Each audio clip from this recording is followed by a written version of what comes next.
Yung si Barbie naman ang merong horror film at siya ang sinuportahan ng fellow Sparkle artists. Thank you so much for joining in the GMA family in support for this movie. As you take your photos, please remind them yung mga iimbitahan niyo pong manood na sa November 26 po ang official run ng KMJS Gabi ng Lagim. The movie! Long time no see! Nice to see you, Barbie! Sige, bago ka mag-picture, tatanungin muna kita.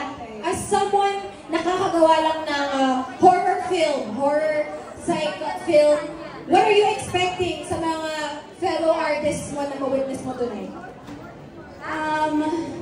Honestly, wala akong ini-expect dahil alam ko naman na ginalingan nilang lahat. As I've seen in the trailer, grabe, iba-ibang level of fear, horror, and moral story din talaga na hatid ng ating KMJS, Gabi ng Lagim the movie. At saka fan ako nito kasi tuwing mag-Halloween, pinaabangan ko talaga yung Gabi ng Lagim. Correct. Maghihintay nga ako ng text, baka pwede akong mag-guess. Bakit di ba hindi daw guess? Si Barbie, naghihintay pala. Lagi ko inaabangan yun. So, ayan, pwede na rin bang bumate? Pwede nang bumate. Ayan, magandang gabi po sa inyong lahat. Grabe, napakaraming tao naman.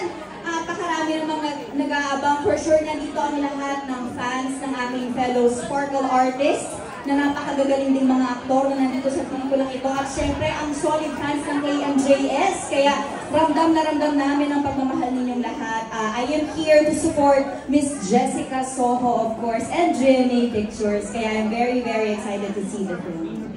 Thank you, Barbie, for your support.